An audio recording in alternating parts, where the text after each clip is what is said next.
doesn't love a good story, right? Do you think you've got good stories? Do you ever wonder if these stories can help you with your business or your life goals?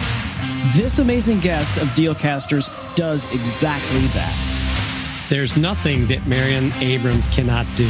She's not just a multiple Emmy-nominated filmmaker, but also oversees some of the world's best podcasts at Spartan, has her own podcast with grounded content, and also coaches podcasters in all walks of life. You're not only going to fall in love with Marion Abrams' stories, but also the amazing human being that she is.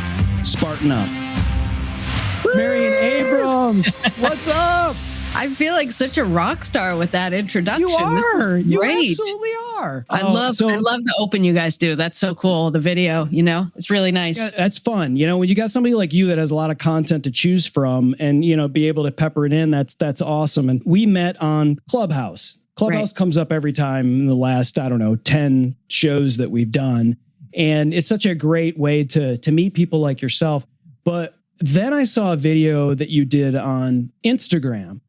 And I was watching it, but of course, unmuted and started listening to it. Yeah. And I was like, wow, that voice.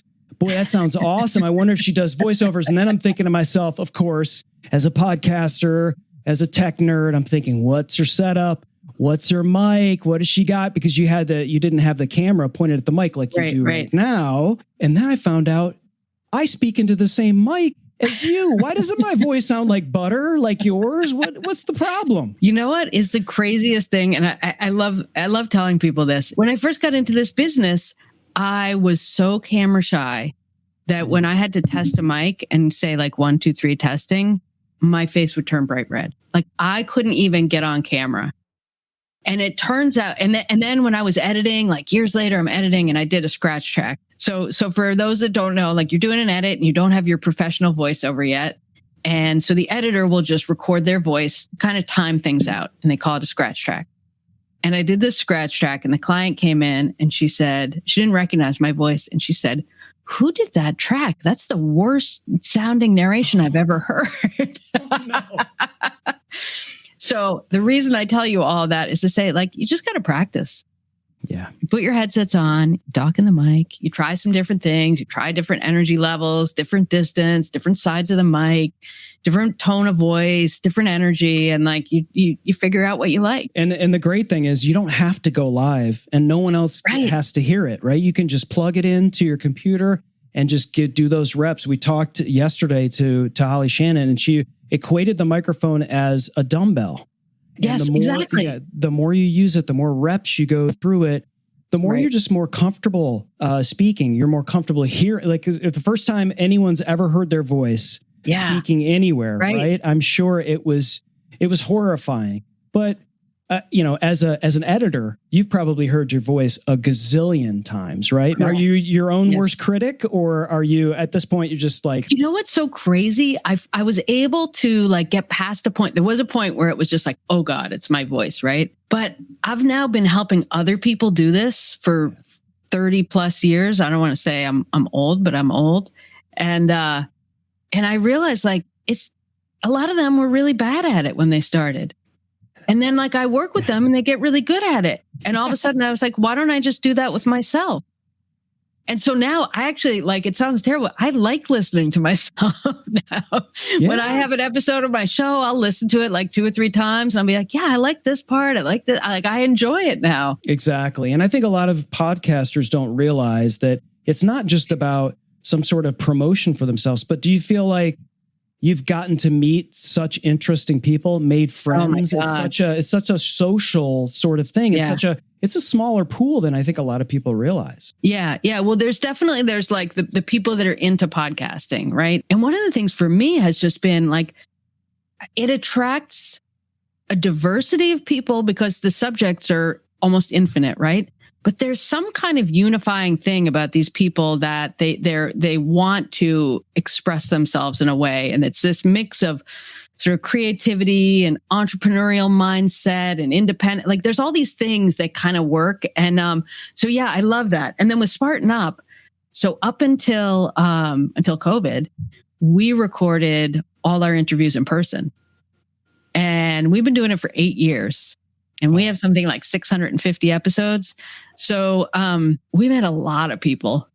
We went a lot of places. We had a lot of monopods left in taxi cab trunks and, like, all that stuff. So all of these people that you've met, and I'm sure like we should get into Spartan Up and kind of unwrap that, because I'm super interested in that. I'm gonna nerd out galore when it comes to that and the development of. There's nothing a podcaster likes better than someone nerding out on their stuff. I mean, what makes me happier? So all of these people that are working on this, you probably are too humble to admit, but Spartan Up is a massive podcast, and it's not just about if you're someone that doesn't know, that casually knows what Spartan races are, and it's sort of like this super hyper aggressive marathon superhuman kind of thing. It is that, but the podcast is about mindset, and so even if you're not like some Spartan warrior or whatever, you really can be inspired by a lot of people on this. So I'm curious, like, you're working with all these people and it was all in person.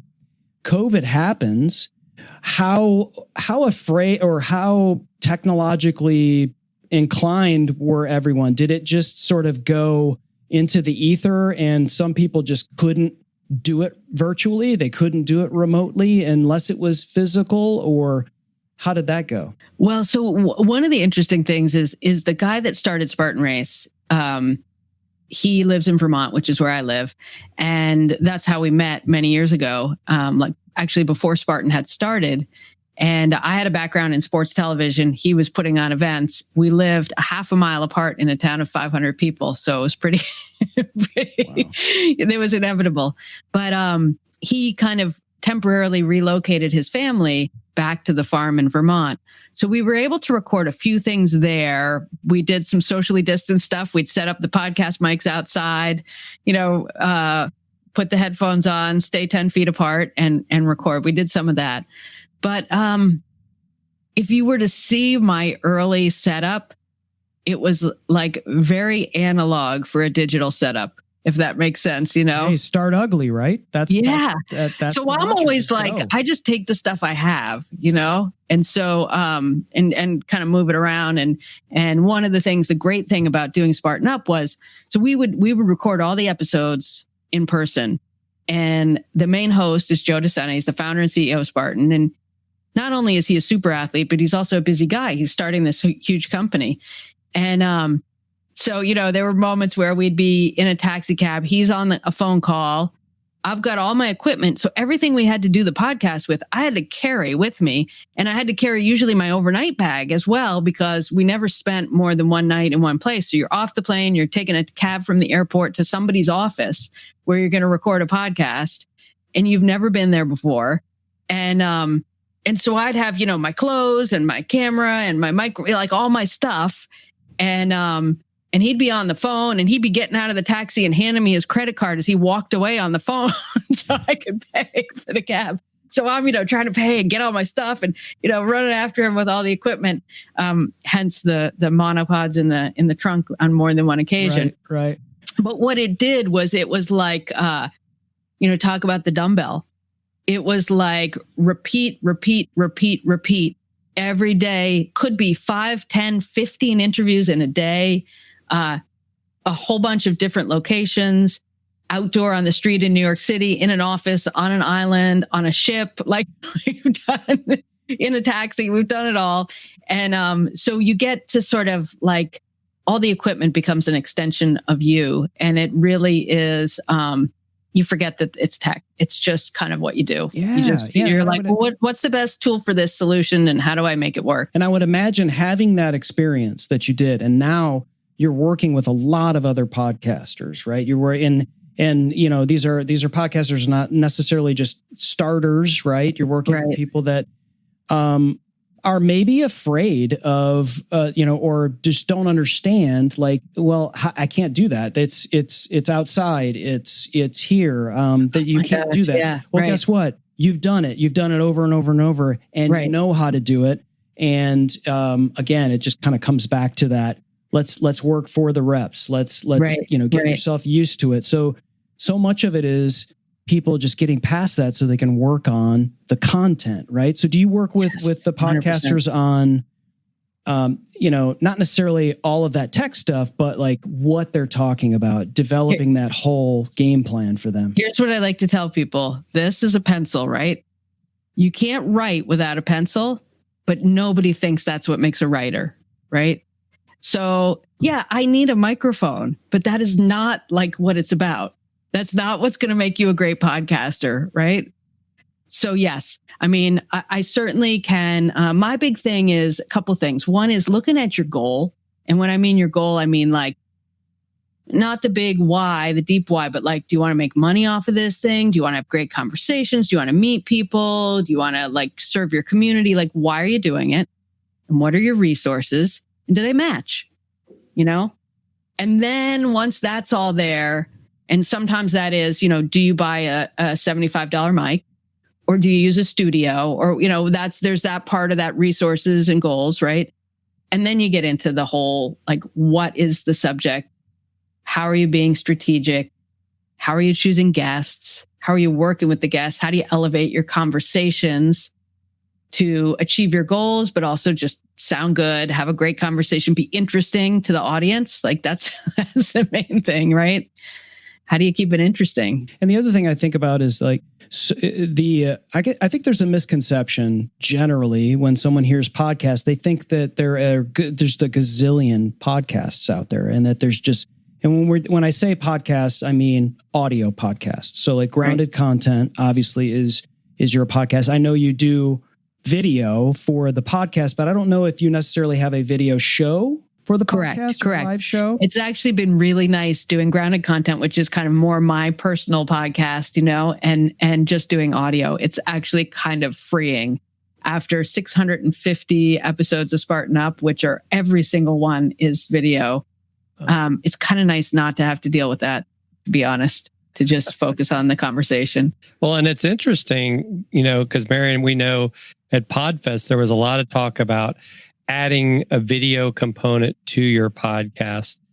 So I guess you've seen both ends, and I think there's still space for both. I don't think it has to be an either or. I mean, what are your thoughts on that? Yeah, 100%. I mean, for us, we actually get a significant number of views on YouTube. And I think what works on YouTube is kind of different than what works in audio. But again, for us, I suspect that a lot of people just go to YouTube because they don't want to deal with the podcast player, or they don't know about it. It's like everybody knows how to do YouTube. And so I think a lot of people, they're not necessarily watching, but they're using it. I mean, my kids play a song on, they want to find a song and they don't want to pay Spotify or something. They open it up on YouTube, they play the song.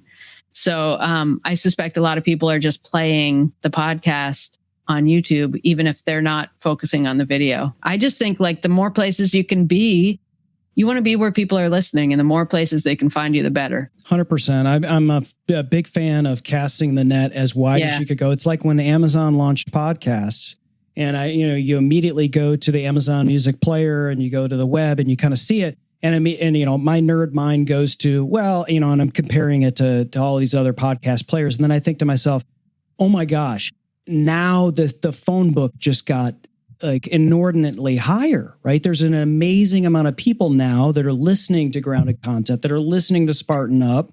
And so your reach just goes astronomically, up from there. But I agree with you. I think as a podcaster that is maybe just doing pure audio and you want to get up on YouTube, I also think like, if you can do it relatively easily, repurpose it and just kind of get it up there, you're going to get some views. But I think the podcasters that are sort of, I don't want to say crushing it on YouTube, but seeing some sort of impact on YouTube are the ones that are kind of like saying, okay, I'm going to lean into this on audio, and I'm going to lean into this on YouTube. And maybe it's a different version that's a little more visual, that's kind of luring people into the different avenues. And that's what I liked about, like on the latest podcast you did, this Steve, what's his last name? I'm sorry. Just this guy was ridiculous. He was hilarious. Oh yeah. Yeah. And you did a video on Steve Sims. Yeah. Yeah. He's great. He was great.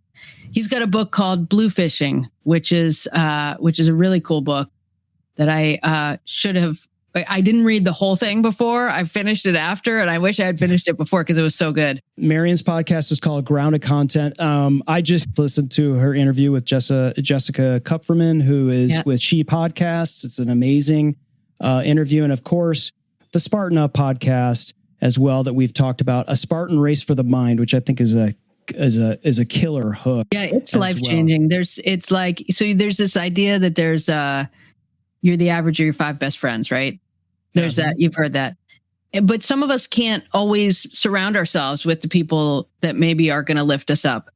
And that was kind of the idea behind the podcast. We're 3 days a week, and every time you listen, you're going to be elevated a little bit. And it works on me. Like, I listen to it. I listen to every episode, even if I recorded it, edited it, produced it, whatever my role was in the episode, listen to every one. And it keeps me from getting stuck in my own kind of spinning my wheels or getting stuck. It keeps me motivated, keeps me inspired, gives me little nuggets, tips. Like, I use it. Totally. That's the advantage. A lot of people are like, how can you be a video editor? How can you be an audio editor? How can you edit all of these podcasts? It was like, guess what? If you're an entrepreneur, you kind of get to choose your work. Yeah. And so there's some of these, clients that I get to work with. I get done editing a podcast. I feel awesome. Right. I don't feel like I just got done with something that was work. It was, and it took a while to get through it. Right. But like, you hear, even if you hear things over and over and over again, somehow you're hearing something different that maybe 100%. You missed. So I'm interested, if we could go backwards, because I know you were massively involved in film. Yes. And you may be too humble, but there's a lot going on with you in terms of what you did with filming. And I know you were involved in you said sports, so it was skiing probably. Yep. And a lot of what you did, filming what happened in Vermont and all of that. What, I guess if you could kind of like maybe walk us through a little bit of that, but how did that move into the podcasting space? I know you touched on, how Spartan Up and everything, but now you've just like gotten this huge bug. Like, are you looking to go back into film? Are you still doing a little of that? So what's going on there? Yeah, it's a good question. And it's one I have to think about a little bit, but look, the thing that I love to do is help people tell stories and help people make connections through their stories. And I like to do it with pictures. I like to do it with moving pictures. I like to do it with sound.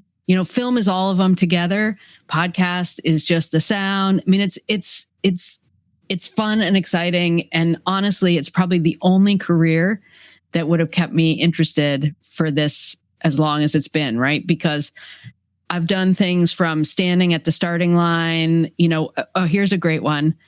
I used to shoot the U.S.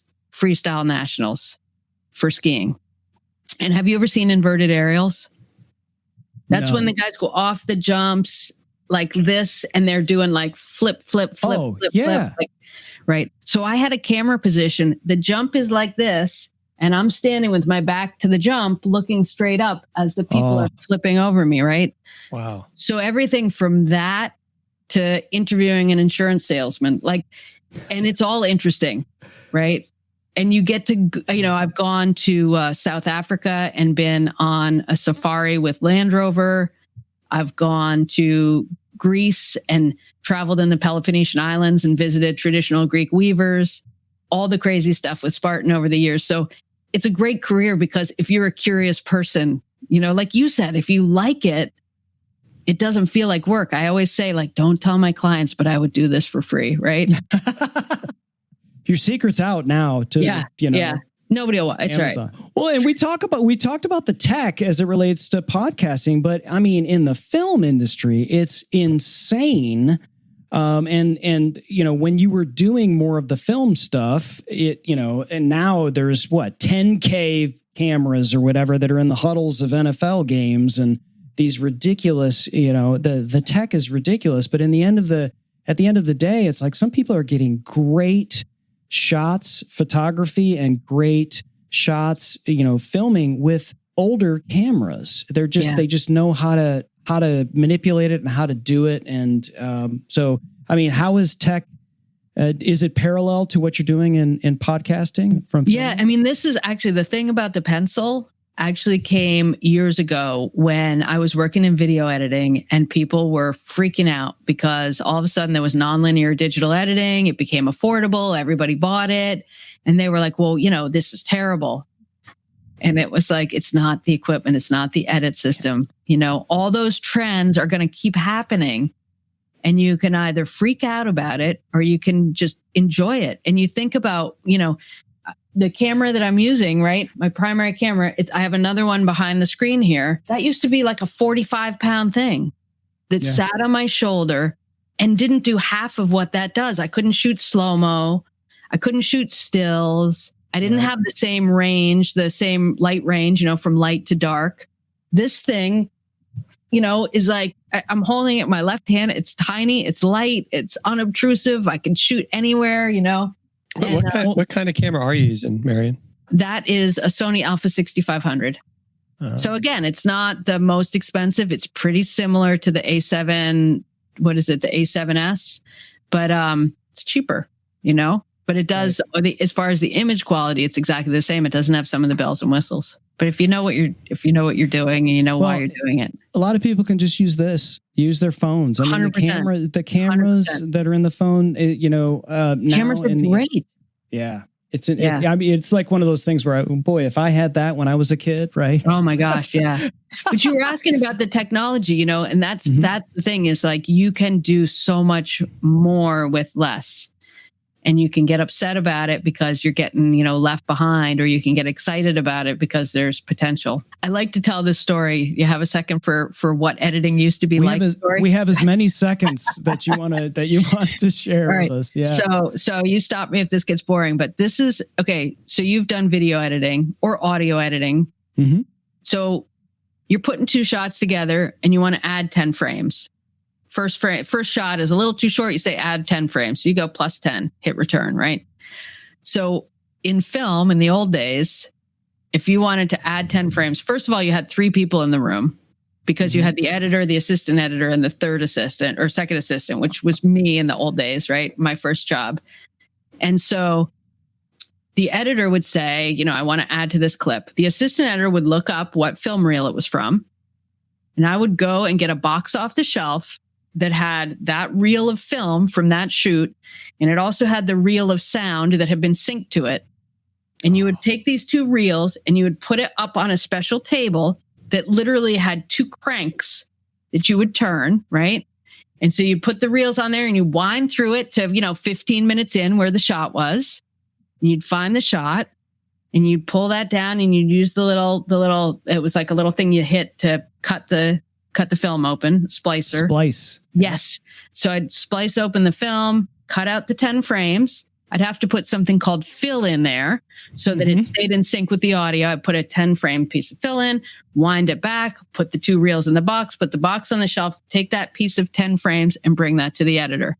And she could splice it in. Wow. That's how you add 10 frames. That's why it was so expensive to do editing that way in the old days. Yes. I mean, right. And there was nothing worse than handing that over and then finding out you did it wrong. And then you got to go back and it's right. And there is free software available right now for you to download, whether it's DaVinci or whatever, that does that in nothing. Right. And the great thing about it is you can now teach yourself because it is free. You've got your phone, you've got the free software, and with editing, you just do it. You look at it. Does it look right? No, let me try this. Do it again. You can actually, as long as you don't have the pressure of a deadline or a client, you can teach yourself. The access to YouTube, right? It used to be like, how do I learn this? Well, I'm going to have to go to a university, or I'm going to have to find out somebody that could, just do it for me. I think there's a store that they do that for you where they can take all, whatever. Now search it on YouTube. Somebody's doing 100%. Right. Right. So it's a great source for education. And you can watch YouTube at double speed, which is what I do pretty much all the time. Oh, that's a good hack. The secret. That's the secret. Wow. Well, I do edit at double, sometimes faster speed. Don't tell anybody, Jim. Don't tell any of my clients that I edit at double speed. You just told them, not me. Yes, I guess I did. Cat's out of the bag. Marion, so you made this transition from film to podcasting, which in and of itself is really fascinating. What do you really what is it that you really enjoy about being, not only a podcaster, but you also have a business where you're helping people get started on their podcasting journey? Can you tell us a little bit more about that as well? Yeah. Well, should I jump back and tell you how I got into podcasting, or should we talk about, you want that one? So I don't know if you guys know Joe DeSena or who he is. He's the founder of Spartan Race, and he's a character in his own right. And he was my neighbor. And as I said, I had a background in film and sports and lived down the street from him. So we started working together. And his first book was coming out and he wanted to promote it. And he had been interviewed on a couple of podcasts to promote his book. And he found when he started traveling around the world after that, when people came up to him that knew him, it was because they'd heard him on podcasts. And so he said, we got to do this. And so he and I just started kind of trying some ideas. And he's, being the way he does business, he's like, how soon can we do it? And I said, I don't know, we'll figure it out. So when I started the podcast, I was using all the film techniques. I had lavalier mics on, wireless lavaliers, was shooting it on film, multi-track, all this stuff, and doing it on location. And we kind of came up with a plan. At first, we were going to do... There was a podcast at the time called Barbell Shrug, and there were 4 guys, and they were CrossFit guys, and they would go and they would do kind of like mini films. So we thought, all right, well, we'll do 4 hosts. We did probably 20 episodes with these 4 hosts, and none of those have been aired. None of that worked. And now, what, sonically or content wise? Content wise. Okay. All right. Content wise. Yeah. We had some great guests. Unfortunately, there was some nuggets in there that it's sad they never happened, but we just did not get the groove, right? It just was not quite there yet. And then Joe thought he had the opportunity to interview Richard Branson. And we thought, well, that would be kind of cool. And so we went and, went to his island. And that's a whole nother story. It's a great story. But we recorded that interview. And that's when we kind of thought, okay, here's a format that works. Joe and I go travel around. He interviews the people. We come back and we had a set of 4 co-hosts. And we would have them do an intro. And then at the end, they would do a discussion about the topics and kind of their take on or response to what the interview was. And so that was our format right up until COVID. We would do them that way. The success of the podcast has been amazing. Are there any stories that you've heard of people being impacted by the podcast? I know that you spoke at, I caught and for those of you who are fangirling like I am right now, there's your podcast movement talk is on YouTube. And some of those stories that you told about Spartan Up and how that helped you in terms of resilience and some of the fears that you had. Are there any of those stories you'd love to maybe share here? Yeah, let me think about this. One of the guys that we talked to early on, because when I was getting ready for this, I thought, okay, what are some of the guests? And I opened up, I actually was looking at some of the archival footage because we're actually going to do a series kind of telling some of those old stories. And so I was looking at some of the older stuff, and there's this one guy, they call him Tony the Fridge. And he lives in England and he runs ultra marathons. And do you guys know what an ultra marathon is? That's a very, very, very long. It's about double the marathon length I've read. So technically it's an ultra marathon is anything over a marathon. Some are the 100 miles, 200 miles, 500 miles. So this guy runs ultra marathons with a fridge on his back. Now, it sounds absurd, but when you hear him speak, it'll give you goosebumps. It is so powerful because he talks about the metaphor of the burden that he carries for others and that he carries for people that couldn't carry it themselves. And I get goosebumps now. He tells these stories of, cancer survivors or even family members who've lost a cancer, somebody. And he says, if I can do this, you can do it. I want to give up. I'm carrying this burden for you. And he has the stories of he's running over the hills and there's a woman standing on the side of the road And she says she was waiting for him and that her child had just passed away of cancer. And it meant so much to her that he was doing this. And he had actually fractured his foot. And he said, I at that point, I had to keep going, and he tells, it's just, I can't do the story justice. The guy, he tells very, very powerful stories. So there's those kind of stories, these just incredible people that have either chosen these struggles or those that haven't chosen them, people who were injured, people who were born with different conditions, and how they have taken that and turned it into this superpower almost. There's a guy we interviewed pretty recently. You can look him up, Shea Eskew. And at age 6, he was burned all over his body. And he's now one of the top ranked Ironman athletes. Wow. And when he interviews you, he'll play a prank and he takes his ear off because he's got a prosthetic ear. But if you hear the stories, it's not just that this guy was burned as a child. You hear, I had no idea what it's like to go through because, and I don't want to get too gruesome, but when you get severe burns like that, the tissue doesn't grow. Mm. And so he had surgeries year after year after year, over 30 years, just the brutality of what he had to go through. And it just gives you perspective. I mean, it puts your day-to-day struggles in perspective. And then we also have these guests that are almost like hackers. We have like guys like Andrew Huberman, he's a neurobiologist, and he talks about how dopamine works and how, getting sunlight will help you feel better and help you set your sleep cycle. And so just getting all these little cues, it just kind of keeps you on track. You get one little, like a little hint, and it helps keep you moving forward. And it has definitely impacted my career. Yeah, I can tell. And I can tell just how passionate you are about it. I mean, I think, the casual, and it's in the fitness category, right? Right. But I think so many fitness podcasts are about actual fitness, like, train with, maximum aerobic fitness. And, here's the nutrition aspect of that. And I'm sure you touch on those things. But there's so much that all of this is mental. All of this is so mental. And, I've run a number of marathons myself. And one of the things that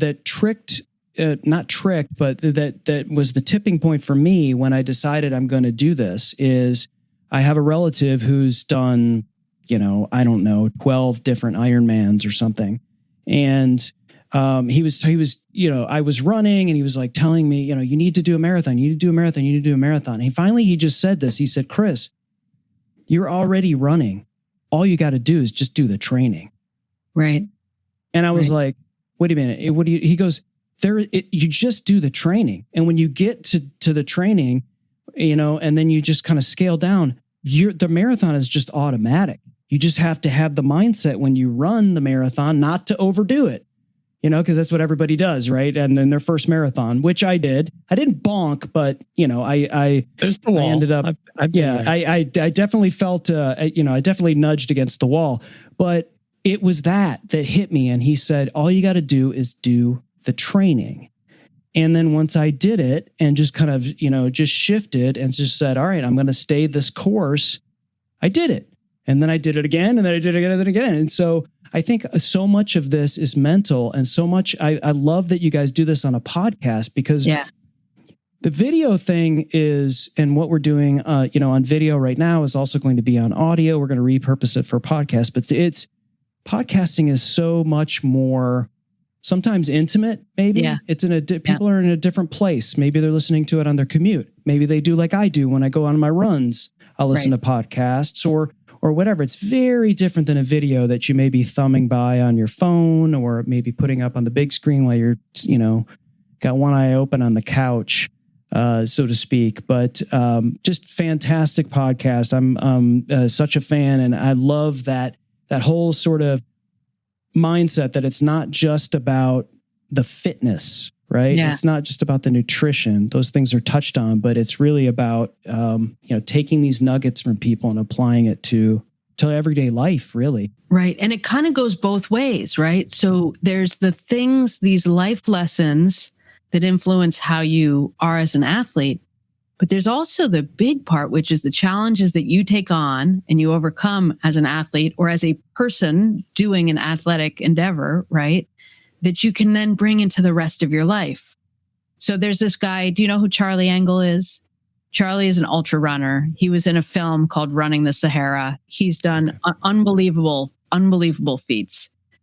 And he says basically he does them because he wants to get to the place where he thinks he has nothing left and he wants to give up. And then he wants to keep going. And that essential kind of experience really, he's found it to be life-changing. And he's somebody who also runs as part of his recovery from addiction. But that, we talk about that in Spartan, right? It's, you go over obstacles, literally and metaphorically. And there's so many people whose lives are changed by taking on that course, doing something they didn't think they can do, doing it anyway, and saying, okay, there's that bar that's been set.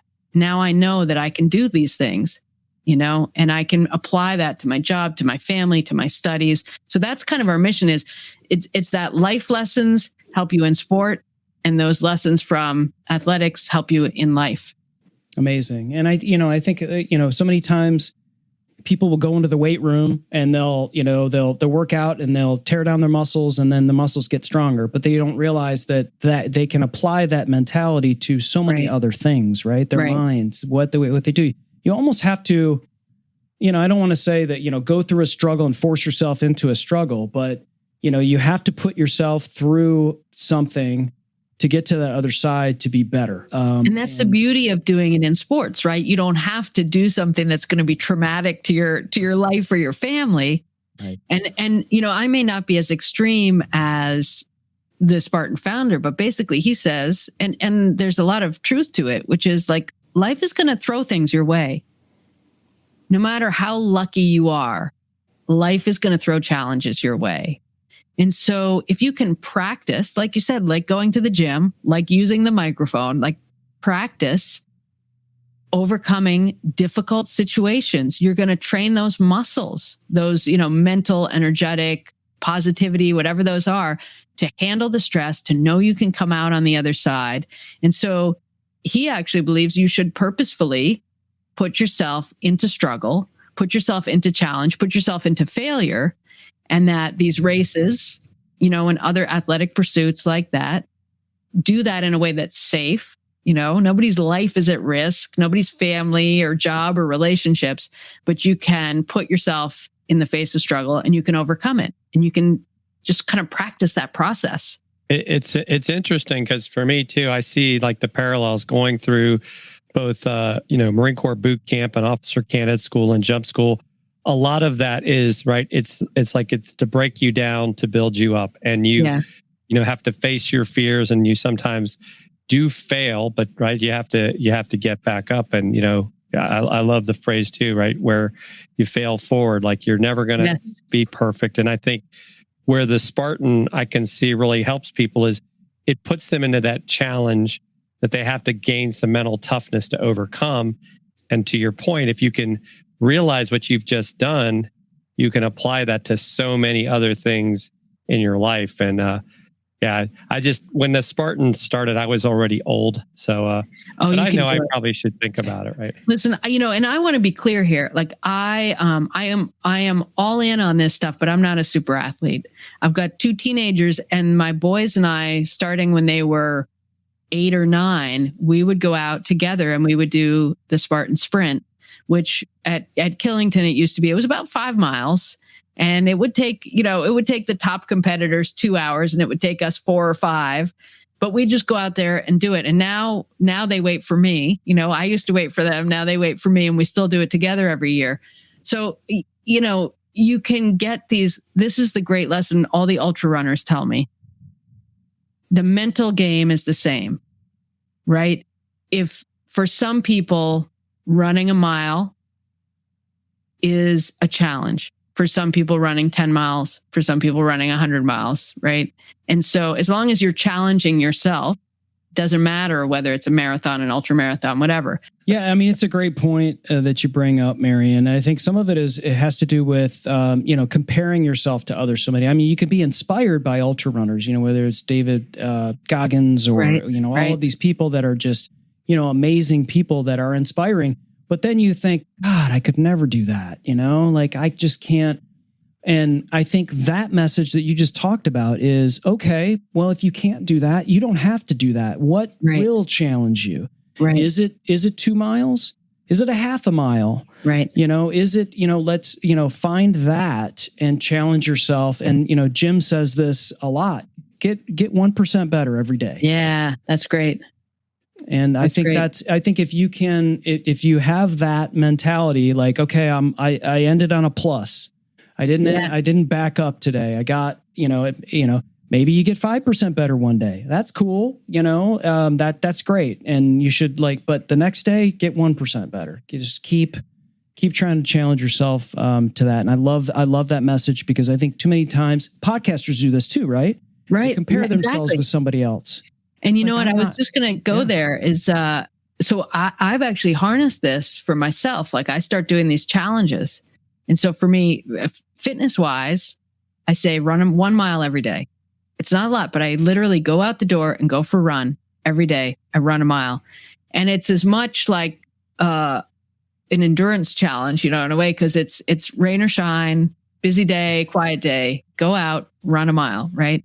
But I took that same kind of structure and I did that's how I started doing video, content. I said, okay, I'm going to, when the pandemic started, I said, it's time for me to come out from behind the camera and get in front of it. And I challenged myself to do, I did a challenge to do 3 videos, and then I did a challenge to do a video every day for a month. And so this stuff works whether you're creating content or whether you're doing an athletic pursuit. You got to tell somebody, and you got to tell somebody who you care what they think about you. Right. Yeah. Exactly. And for me, that voice that was like, I have to keep my word, was yelling louder than the voice that was saying, really, do you really want to do that? Do you really want to, and so it made me do it. Yeah. Accountability is huge. It absolutely is, you can't, you can do it alone, but it's a lot harder.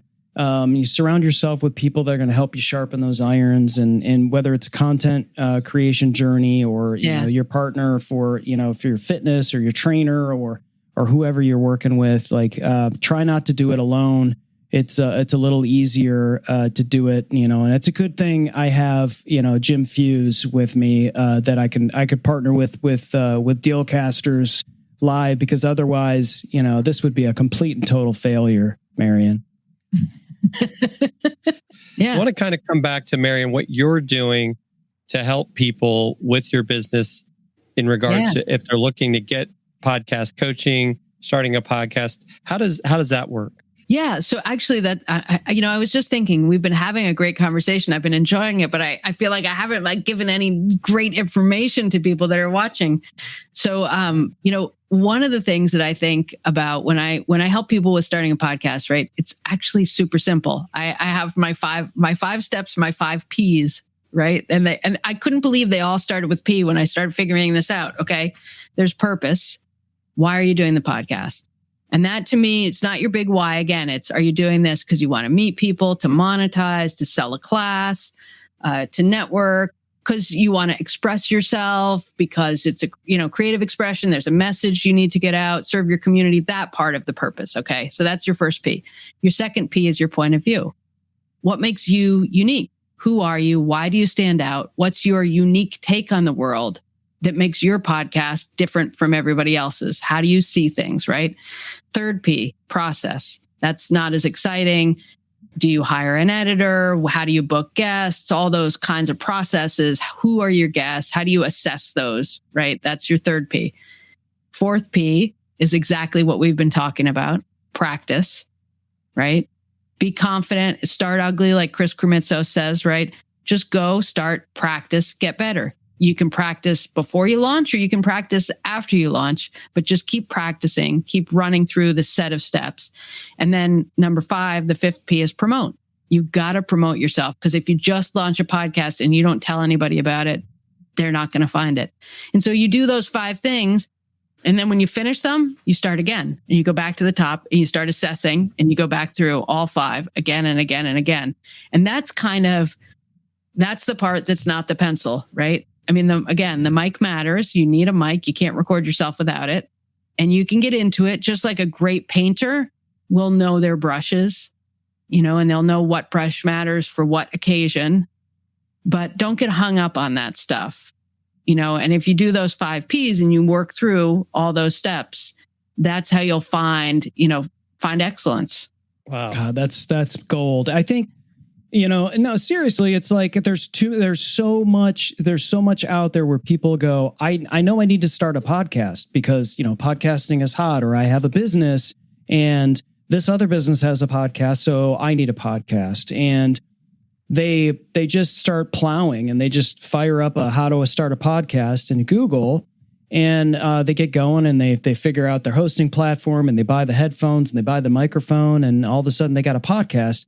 But guess what? Just because you have a podcast doesn't mean it's a good podcast, right? And so, the purpose is so monstrous, because it's like, okay, if you're an author, if you're a trainer, if you're like whatever, it's like, do you want to sell more books? Do you want to drive more business for your, more revenue for your business?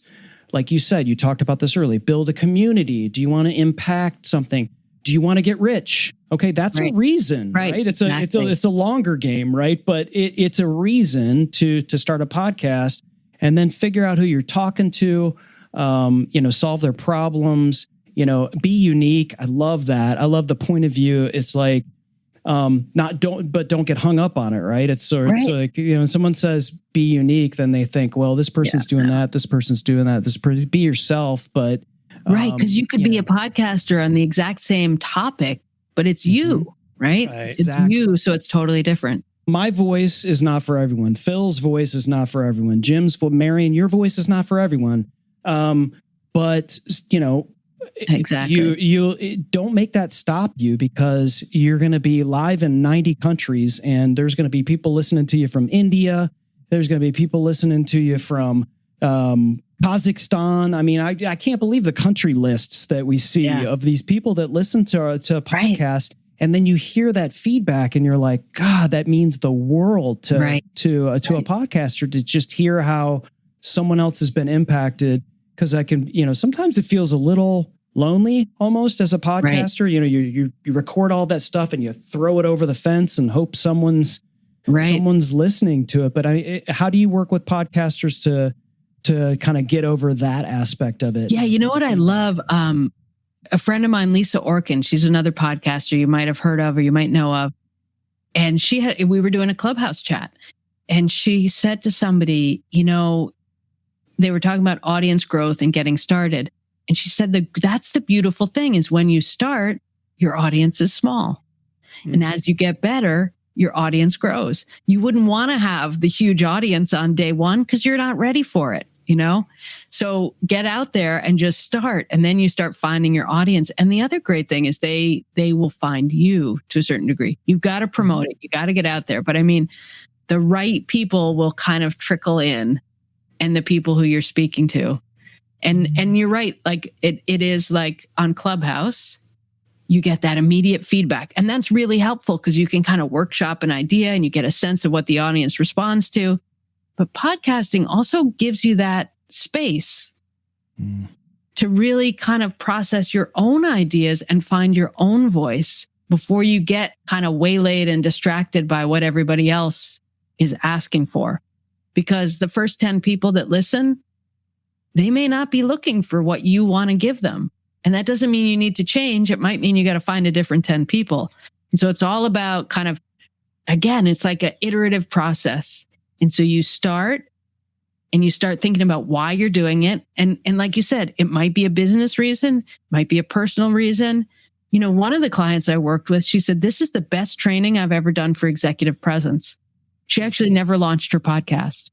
But she said, what I have learned in terms of executive presence and how to speak from, in confidence and grounded and solid and clear, what she learned that way really altered her career, even though she never actually launched the podcast. So your reasons can be varied, but if you know the reason, then you start tailoring that strategy so that you can actually achieve those goals, whatever they are. This has been amazing, Marion, and we knew it would, but thank you so much for taking the time and sharing the tons of huge gold nuggets. It's been an honor for us to be able to share this time with you. Thank you, Marion, and let people know, where's the best place to connect with you? I would say Mad Motion, everything. Mad Motion is my website. I'm on Instagram at Mad Motion, on Twitter. I'm even Mad Motion on LinkedIn. So just find me there, DM me. Do you have a favorite platform? Where do you hang out? I spend a lot of time on LinkedIn and a lot of time on Instagram. The videos are great on Instagram. Of course, we met on Clubhouse. Although I haven't been on Clubhouse that much. Maybe you have been, but we haven't joined each other in any rooms. But we'll have to do that again soon. Yes, yeah, we should definitely do that. You guys make this really easy. I just want to say that this was fun. It was relaxed. You guys are super pro. I'm learning a lot from just watching your setup and how you do things. Thank you. Thank you. All right. Take care, everybody. And as always, don't fear the gear. Thanks for listening to Dealcasters. Congratulations. You've taken another step forward in your content creation journey.